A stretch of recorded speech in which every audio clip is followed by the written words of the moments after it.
ጤና ይስጥልኝ የተከበራችሁ ተመልካቾቻችን ከአማራ ሚዲያ ኮርፖሬሽን ጎንደር ስቱዲዮ የሰዓቱን ዜናዎች ይዘን ቀርበናል። ከዜናዎቹ ጋር አዲስ አለማየሁ ነኝ። አብራችሁን ቆዩ።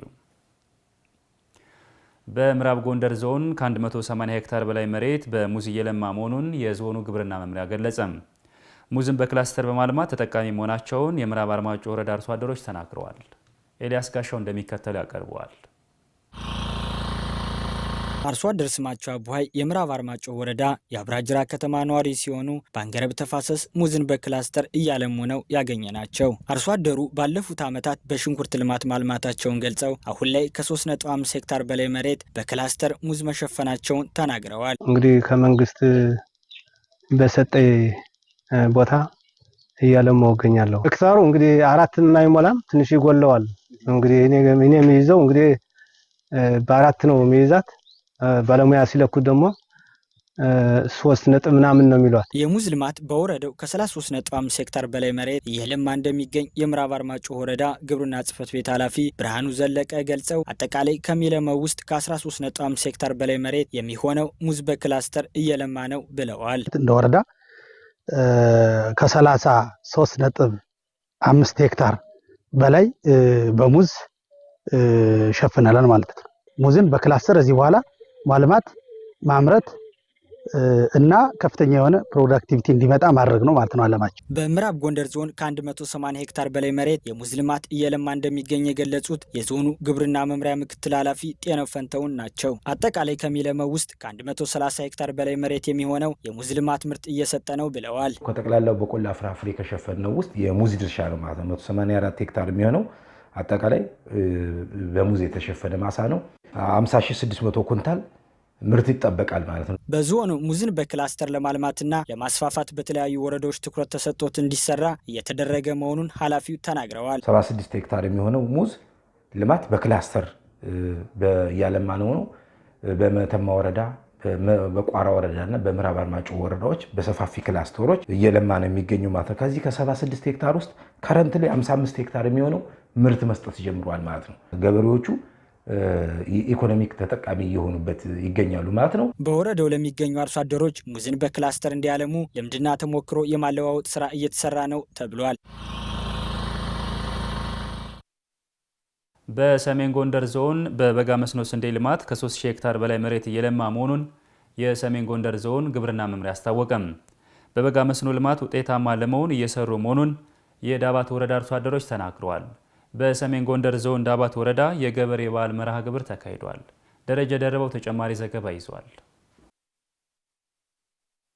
አቶ አስማረ ታፈረና አቶ ይደርሳል ይመር በዳባት ወረዳ የፍኖተ ሰላም ቀበሌ አርሶ አደር ናቸው። በበጋ መስኖ ስንዴ ልማት የተሻለ ማምረታቸውን ያነሳሉ። በክረምቱ የመኸር እርሻ ጊዜ የሚያጋጥምን የምርት መቀነስ ለማካካስ በበጋ መስኖ ልማት ተሳትፏቸውን አጠናክረው እንደሚቀጥሉም ተናግረዋል።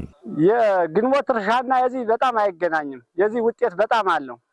ለምን ይሄ 1 ሄክታር ቢያንስ ከ10 ኩንታል ከ15 ኩንታል ያላነሰ እናገኛለን። እየሰጠ ያለ ምርት ከክረምት ዝርያ ከመኸሩ ዛሬ የመስኖ በስፋት እየተሰጠ ስለሆነ ያለው ጠቀሜታ እስከዚህ ደረጃ ነው። ከግብርና ተቋማት በሚቀርብላቸው የግብዓት ድጋፍና ባለሙያዎች በሚሰጧቸው ምክረ ሀሳቦች ውጤታማ መሆናቸውን አብራርተዋል። አዋጭነቱን ከሌሎች አርሶ አደሮች ተሞክሮ እያየው ስለሆነ በመስክ ምልከታም እያየው ነው። በተግባርም በየቀበሌያችን እየተገነዘበው ነው ያለ። ስለዚህ ሁሉም አርሶ አደር በዚህ ልክ የበጋን መስኖ በባለቤትነት ማስቀጠል መቻል አለበት።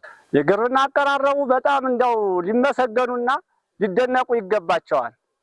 ሁሉም እንደውም እኛ ወደ ኋላ ስንል የነሱ አቀራረብና የነሱ ክትትል ነው ከዚህ ያደረሰን። የሰሜን ጎንደር ዞን ግብርና መምሪያ የመስኖ አትክልትና ፍራፍሬ ልማት ቡድን መሪ ተክለማርያም ገብረስላሴ የምግብ ዋስትናን ለማረጋገጥ የበጋ መስኖ ልማት በትኩረት እየተሰራበት ነው ብለዋል።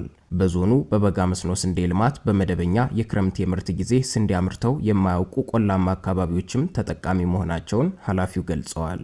ታችኛው ጃናሞራ ቆላና አካባቢ ብትወስዱ፣ ደባርቅ ቆላ አካባቢ ብትወስዱ እንደኛ ዞን እነዚህ አካባቢ ስንዴ ያውቁም ነበር። ስንዴን የሚወስዱት ከደጋ ገዝተው ነው። አሁን ግን ራሳቸው እያመረቱ ተጠቃሚ የሆኑ የምግብ ዋስትናቸውን የማረጋገጫ አንዱ መንገድ ነውና በዛ ልክ እየተሰራ ያለበት ሁኔታ ነው ያለው። የዳባት ወረዳ ግብርና ጽሕፈት ቤት ኃላፊ እሸቱ ሲሳይ በወረዳው ከ280 በላይ ሄክታር መሬት በበጋ መስኖ ስንዴ እየለማ ነው ብለዋል። አርሶ አደሮች ከበጋ መስኖ ስንዴ ልማት የሚያገኙት ጥቅም እያደገ በመምጣቱ በአሁኑ ወቅት በራሳቸው ተነሳሽነት በበጋ መስኖ ስንዴ መሳተፋቸውን ገልጸዋል። አርሶ አደሩም ካሁን ቀደም የነበረው የበጋ መስኖ ስንዴ አቀባበል የተሻለ የሆነ ግንዛቤም በርካታ ራሱን ችሎ የንቅናቄ መድረክ ስለተካሄደ በዚህ ንቅናቄ መድረክ ደግሞ የጋራ በመግባባት በመፈጠሩ ምክንያት አርሶ አደሩ ተቀብሎ ወደ ተግባር ለመግባት ጀምረናል። አርሶ አደሮቹ ምርታቸውን ከብክነት ለመከላከል ከግብርና ባለሙያዎች ጋር ክትትል ማድረግ እንደሚጠበቅባቸውም ተመላክቷል። የስደተኞች ተጽዕኖ ምላሽ ፕሮጀክት ላደረገላቸው የግብዓት ድጋፍ ምስጋናቸውንም አቅርበዋል። የደባርቅ ዩኒቨርሲቲ የስራ አመራር ቦርድ አባላትና ከፍተኛ የስራ ኃላፊዎች የአጼ ፋሲል አብያተ መንግስታትን ጎብኝተዋል። በጉብኝቱ የተገኙት በጠቅላይ ሚኒስትር ጽሕፈት ቤት የሴክተሮችና ሀገራዊ ፕሮጀክት ክትትል ሚኒስትር ዴኤታና የደባርቅ ዩኒቨርሲቲ ቦርድ ሰብሳቢ አክሊሉ ታደሰ የአጼ ፋሲል አብያተ መንግስታት የያዙትን ሀብት ለትውልድ ማስተዋወቅ እንደሚገባ ገልጸዋል። መንግስትና ህዝብ መናበቡ፣ ትልልቅ ስራዎች መስራት፣ እንዲህ አይነት ነገሮች አዲሱ ትውልድ ትምህርት የሚቀስምበት ነው። ይሄ ግቢ በብዙ ዲግሪ፣ በብዙ ማስተርስ ዲግሪ፣ በብዙ ፒኤችዲ ሰው ሊቀስመው የማይችል ዘመን ተሻጋሪ የሆነ ብዙ እውቀት የተጠቀጠቀበት ግቢ አድርጌ ነው የወሰድኩት። ትላንት የነበረንን መልካም ነገር፣ ትላንት የነበረንን ገናናነት፣ ትላንት የነበረንን ትልቅነት አዲሱ ትውልድ እንዲያውቀው ማድረግ ያስፈልጋል። የፌዴራል ቱሪዝም ማሰልጠኛ ኢንስቲትዩት ዋና ዳይሬክተር ጌታቸው ነጋሽ የቱሪዝምን ጥቅም በአግባቡ ተረድቶ መስራት እንደሚገባ ተናግረዋል። እዚህ አካባቢ ፈረንጆች ብቻ እንዲመጡ መጠበቅ ያለብን አይመስለኝም። ፈረንጆች እንዲመጡ እዚህ የሚቆዩበት ቱሪስት የምናቆይበትን የሴት ሰንሰለት ላይ መስራት መቻል አለብን።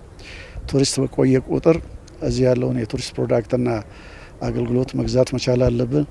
እዚህ እንዲቆይ እንዲመላለስ ማድረግ መቻል አለብን። ቱሪዝም ሀብት መፍጠር መቻል አለበት። ስለዚህ ከዚህ አንጻር ምን ብናደርግ ነው ሀብት መፍጠር የሚቻለው የሚለውን የሁላችንም ማሳመን ስለሆነ ምናልባትም እንግዲህ ከደባርቅ ዩኒቨርሲቲ ጋር የሚጨበጥ ነገር እንሰራለን። የአጼ ፋሲል አብያተ መንግስታት እድሳት ቅርሶች ታሪካዊ ይዘታቸው እንደጠበቁ ማስዋብ እንደሚቻል ተሞክሮ የተወሰደበት መሆኑን የደባርቅ ዩኒቨርሲቲ ፕሬዝዳንት ዶክተር አስማማው ዘገየ ገልጸዋል። የበርካታ ተፈጥሮ ሀብት፣ የታሪክ፣ የባህል ምቅ ሀብት ያላት ሀገር ናት። እነዚህን ሀብቶች የበለጠ ማደስ፣ ማስተዋወቅ የሁላችን ኃላፊነት መሆን አለበት። እንግዲህ እንደ አጼ ፋሲል ቤተ መንግስት እድሳት ሁሉ ሌሎችም የተፈጥሮ ሀብቶቻችንን እንደገና በማየት በመጎብኘት የበለጠ ለቱሪስት መስህብ እንዲሆኑ የበለጠ ለሀገር ለሕዝብ ገቢ የሚያስገኙበት ወደ ልማት የሚቀየሩበትን ልምድ መውሰድ ይቻላል። ለሞት የሚዳርገውን በጭንቅላት ውስጥ ደም መፍሰስና መቋረጥ ወይም የስትሮክ በሽታን ቀድሞ ለመከላከል ተገቢ እንቅልፍ መተኛት፣ እንቅስቃሴ ማድረግና ግፊትን መቆጣጠር እንደሚገባ በጎንደር ዩኒቨርሲቲ አጠቃላይ ስፔሻላይዝድ ሆስፒታል የነርቭ ትምህርት ክፍል አስታወቀም። የስትሮክ በሽታ የተከሰተባቸው ታካሚዎች በጊዜ ወደ ሕክምና ተቋም ከሄዱ በኋላ በጤናቸው ላይ መሻሻል ማየታቸውን ተናግረዋል። ማርታ አዱኛ ተጨማሪ ዘገባ ይዛለች። ወይዘሮ ታድላ ፀሐይና አቶ ጀግናው አየለኝ በጎንደር ዩኒቨርሲቲ አጠቃላይ ስፔሻላይዝድ ሆስፒታል ሕክምናቸውን ሲከታተሉ ነው ያገኘናቸው። ባለታሪኮቻችን የገጠማቸውን የጤና እክልና ምልክቶቹን እንዲህ ይጠቅሳሉ። ራሴን ግማሹ ፊቴ መደንሰስ፣ መሰቅሰቅ፣ እንጆሪ በዚህ መሰቅሰቅ፣ ማዞር። ስትሮክ ስሜቱ የመፍሰስ ስሜት ነው። እጅም እግርም እዚህ አካባቢ ከፊቴ እዚህ አካባቢ የመፍሰስ ስሜት የተከሰተብኝ። ወይዘሮ ታድላና አቶ ጀግናው ወደ ሕክምና ተቋም ከመጡ በኋላ በባለሙያዎች ድጋፍ ከገጠማቸው ህመም ለውጥ እያዩ መምጣታቸውን ያነሳሉ። በፊቱ ሰው ነው የሚያነሳ፣ ሰው ነው የሚጥለኝ የነበረ። አሁን ግን እግዚአብሔር የተመሰገነ ራሴን ችዬ እነሳለሁ፣ ራሴን ችዬ እወጣለሁ። ተመስገን። በሐኪሞች ክትትል እና ፊዚዮቴራፒ ተደጋጋሚ በመስራት አሁን መራመድ ችያለሁ። ያው ትንሽ ያቃተች ችጀናች ችጀም አሁን የሆነ እንቅስቃሴ አለ። ይሄው እንደዚህ እንቀሳቀሳል እና ጥሩ ሕክምና አግኝቼ ከዚህ ደርሻለሁ። ስትሮክ በጭንቅላት ውስጥ በድንገት ደም መፍሰስ ወይም መቋረጥ መሆኑን የጠቀሱት በጎንደር ዩኒቨርሲቲ አጠቃላይ ስፔሻላይዝድ ሆስፒታል የነርቭ ትምህርት ክፍል ኃላፊና የነርቭ ስፔሻሊስት ሐኪም ዶክተር አበበ ገላው በሽታው በዓለም አቀፍ ደረጃ ከ1 እስከ 5 ገዳይ ተብለው ከተቀመጡት መካከል አንዱ መሆኑን ጠቅሰዋል። በሽታው የተለያዩ ምልክቶች እንዳሉትም ዶክተር አበበ አብራርተዋል። በዋናነት ምንድነው አንድ ሰው ድንገት የሰውነት አንድ ፓርቱ ሲደክም ማለት ነው። ለምሳሌ ቀኝ የሰውነት ክፍሉ ሊሆን ይችላል፣ ግራ የሰውነት ክፍሉ ሊሆን ይችላል። እሱ በድንገት ይዝላል። ብዙ አይነት ምልክቶች አሉት። ለምሳሌ አንዳንዶቹ ላይ ከባድ የሆነ ራስ ምታት ብቻ ሊሆን ይችላል። አንዳንዶቹ ላይ ደግሞ እይታ ችግር ብዥ ማለት ሊሆን ይችላል። አንዳንዶቹ ላይ መድከም ብቻ ሳይሆን በማስታወክም ሊመጣ ይችላል፣ በማዞርም እንደዚሁ ምልክቱ ሊሆን ይችላል። ግን በዋናነት ምልክቱ አንድ የሰውነት ክፍላችን መድከም ማለት ነው። በጭንቅላት ውስጥ ደም መፍሰስና መቋረጥ ወይም የስትሮክ በሽታ ሰዎችን ለሞት ይዳርጋል፣ የመርሳት ችግርን ያመጣል፣ የአእምሮ ጭንቀትና አካላዊ ጉዳትን ያስከትላል የሚሉት ዶክተር አበበ ችግሩ ካጋጠመ በፍጥነት ወደ ሕክምና ተቋም መሄድ እንደሚገባ ይመክራሉ። ጉዳቱ በደረሰ በ4 ሰዓት ተኩል ውስጥ ከመጡ እንደ ጉዳቱ መጠን ታይቶ ስትሮኩን ለመመለስ የሚሰጥ ሕክምና አለ። ከዛ ውጭ ከመጡ በ24 ሰዓት ውስጥ ከመጡ ለምሳሌ የደም ማነስ ከሆነ ወደ ጭንቅላት የሚሄደው ደም አንሶ ከሆነ እሱን ደም ያነሰበት ምክንያት ከታወቀ አንጂኦግራፊ የሚባል ምርመራ አለ። የደም ስሮችን እያንዳንዱን የሚያሳይ እሱን ሄዶ የዘጋውን በማስወጣት ሊሰጥ ይችላል። ከዛ 2-3 ቀን ቆይተው የመጡ ከሆነ ግን በዋናነት ምንድነው የምናደርገው? ሁለተኛ እንዳይከሰት መድኃኒት የምንሰጣቸው መድኃኒት አለ። የደም ፍሰት ከሆነ ደማቸውን በደም መቆጣጠር፣ የደም ማነስ ከሆነ ደግሞ ደም ያነሰበትን ምክንያት አይተን ደማችን እንዲቀጥን፣ የረጋ ከሆነ እሱን የረጋውን በማስወገድ ሁለተኛ እንዳይከሰት መከላከል ነው። በጭንቅላት ውስጥ ደም መፍሰስና መቋረጥ ወይም የስትሮክ በሽታ የሚመጣው በልብ በሽታ፣ በደም ግፊት፣ ስኳር፣ እንቅስቃሴ አለማድረግና ከመጠን ያለፈ ክብደት መንስኤዎች መሆናቸውን የጠቀሱት ዶክተር አበበ መከላከያውንም ገልጸዋል። ተገቢ እንቅልፍ መተኛት፣ ግፊትን በአግባቡ መቆጣጠር፣ ስኳርን በአግባቡ መቆጣጠር፣ ኤክሰርሳይዝ ማድረግ፣ ሲጋራ የሚያጨሱ ከሆነ መጠጥ የሚጠጡ ከሆነ እነሱን ነገሮች ማቆም፣ እነዚህ በዋናነት ዋና መሰረታዊ የሚባሉና ለመከላከል የሚጠቅሙ ናቸው። ማህበረሰቡ በጭንቅላት ውስጥ ደም መፍሰስና መቋረጥ ወይም የስትሮክ በሽታን መነሻ ምክንያቱንና የሚያደርሰውን ጉዳት አውቆ ጤናውን መጠበቅ እንዳለበት ዶክተር አበባ አሳስበዋል። የተከበራችሁ ተመልካቾቻችን ከአማራ ሚዲያ ኮርፖሬሽን ጎንደር ስቱዲዮ የሰዓቱ ዜናዎቻችን የተከታተላችኋቸውን ይመስሉ ነበር። ከዜናዎቹ ጋር አዲስ አለማየሁ ነበርኩ። ጤና ይስጥልኝ።